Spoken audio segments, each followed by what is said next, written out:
Welcome to the Monsters Among Us podcast.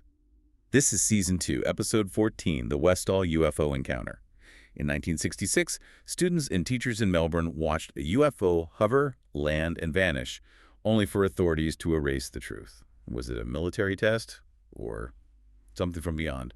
It's quite a case we're diving into today, the 1966 Westall incident, Melbourne, Australia. And what really makes it stand out is just the number of people who saw something. Mostly students, at Westall High. Right, loads of eyewitnesses, not just one or two people glancing up. We're talking about a crowd. Exactly. Makes it harder to just, wave away. But the picture isn't perfectly clear. The accounts, they differ. And that's often the way, isn't it? Especially with something so unusual. Different people see slightly different things or remember them differently later. Absolutely. Perception, memory, it all plays a part. But, this thing stuck in the local memory. It wasn't forgotten. No kidding. I mean, documentaries, witness reunions decades later, even a UFO-themed playground. Yeah. That's a significant local impact. It really is. So our goal today really is to unpack those reports, look at the explanations people have come up with over the years. Yeah, try and piece together what might have actually happened that day based on, what information we actually have. Okay, so let's set the scene. It all kicked off on Wednesday, April 6th, 1966. Middle of the school day, Westall High School. And the object itself. What were people actually seeing? What did it look like? Well, the descriptions that keep coming up are round, kind of saucer-shaped with a dome on top, and color-wise, usually white, gray, or maybe silver, metallic-looking. Okay. And where did it go? Witnesses saw it coming down, descending behind a line of trees, heading towards an open paddock area just south of the school, an area called the Grange.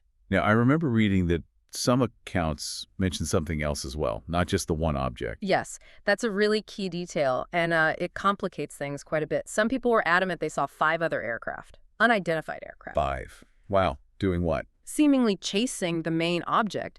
So it adds this whole dynamic element, not just a passive sighting. And we even have an account from someone who was right there in the Grange. We do. Sean Matthews. He was actually on holiday nearby. His description generally matches the shape, but he added a couple of things. Like what?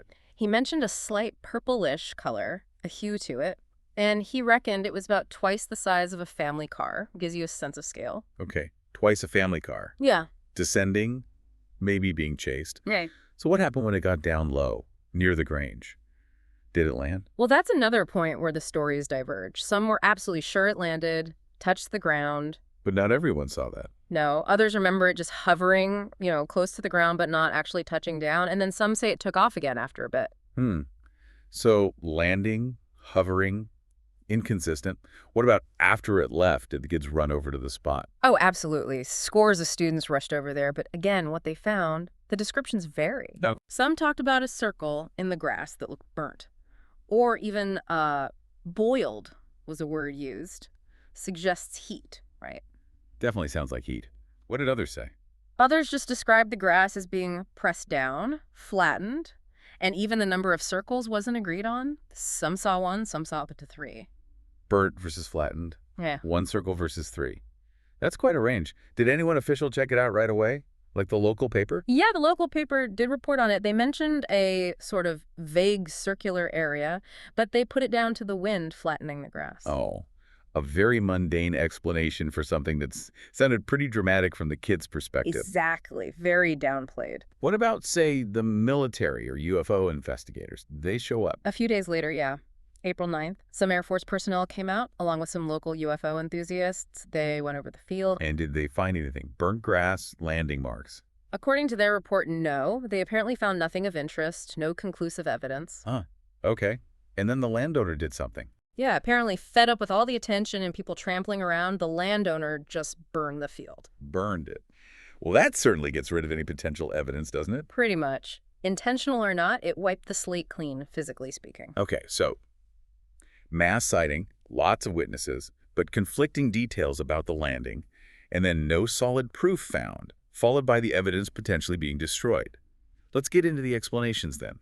What did people think it was? Well, the first cab off the rank, explanation-wise, came from The Age, the big Melbourne newspaper.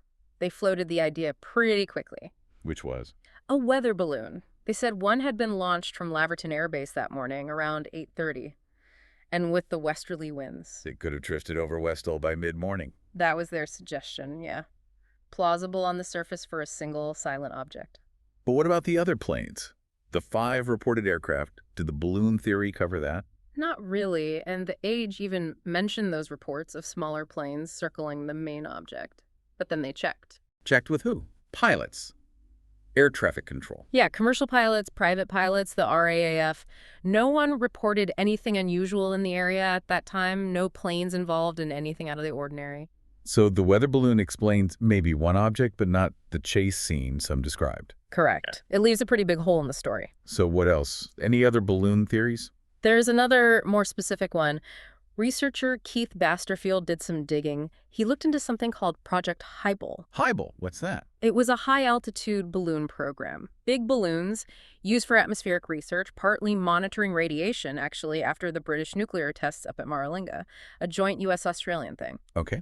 And what did Basterfield find connecting Hybel to Westall? He found records in the National Archives suggesting a Hybel test balloon launched from Mildura went off course. Seriously off course. How far off course? Potentially blown all the way down to Clayton South, which is right near Westall High School. Wow. Okay. So a runaway Hybel balloon. Does the description match what the Westall witnesses saw? It matches pretty well in some ways. These Hybel balloons, they were often white or silver. Like the object described. Exactly.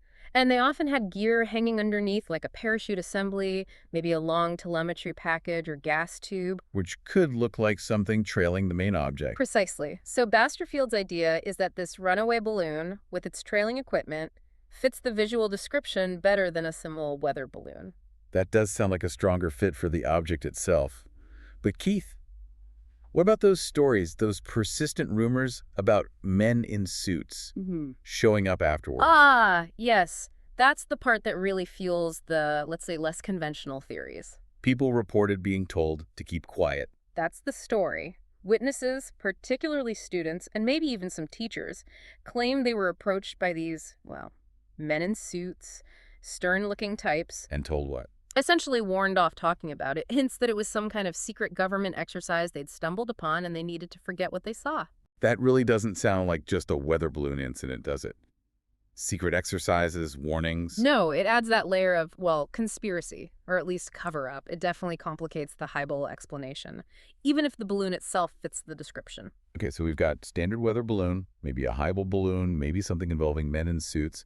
What about the skeptic viewpoint? Brian Dunning looked at this, right? Oh, he did. Brian Dunning weighed in, and he leans towards the weather balloon for the first part, the initial sighting of the single object. Okay, back to the weather balloon. But what about the other aircraft then? The ones supposedly chasing it? Dunning offers a separate explanation for that bit. He suggests it could have been a target drogue. A target drogue? What's that, like a windsock? Sort of, yeah. It's basically a sleeve, usually nylon, towed behind one plane for other planes to practice targeting. Like aerial gunnery practice, but maybe without live fire. Was that something that happened around Melbourne? Dunning points out the local RAAF base did use target drogues for training exercises in that general area around that time period. So his idea is maybe 2 separate things happened around the same time. A weather balloon sighting and a completely unrelated RAAF training exercise with a drogue. That seems to be his argument. 2 mundane events potentially conflated by witnesses, especially over time.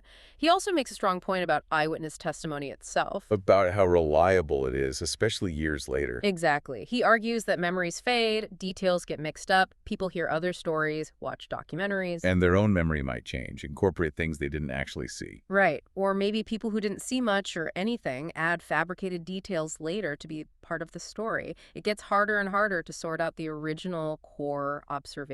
That's a really important point in any historical investigation, especially one relying so heavily on memory from, well, often children at the time. Absolutely. It's a huge challenge. But regardless of which explanation you lean towards, the event itself, Westall 66, it clearly left a mark. It didn't just fade away. Oh, definitely not. It's had this lasting cultural resonance, locally, but also in the wider ufology field.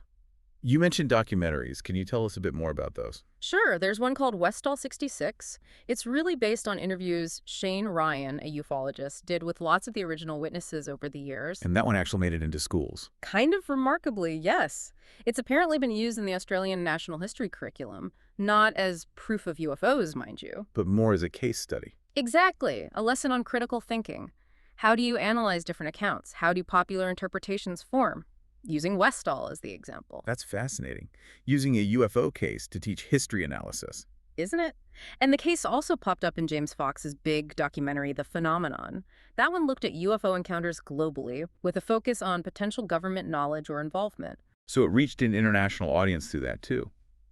And what about the people who were actually there? Did they ever get together again? They did. In 2006, for the 40th anniversary, there was a big reunion. A lot of the former students and witnesses came back. 40 years later. Must have been quite something for them, sharing those memories again. You'd imagine so. It clearly meant a lot to the people who went through it. And finally, you mentioned a playground. Slight chuckle. Yeah, the local council, the city of Kingston, they actually built the Grange Reserve UFO Park. It's a kids' playground. With the UFO. Right in the middle, Yeah. a big silver saucer-shaped climbing structure with red slides coming out of it. It's a memorial of sorts, a very unique one. A UFO playground. Wow. Yeah. Okay, so summing this all up, Yeah. where does that leave us with the Westall encounter? Well, it leaves us with a genuine mystery, I think. You've got these competing narratives. On one hand, plausible, if maybe slightly stretched, conventional explanations. Weather balloon, Hubble balloon, target drogue exercise. Right, things that could explain parts of it, or maybe all of it, if you accept some confusion and memory drift. But on the other hand,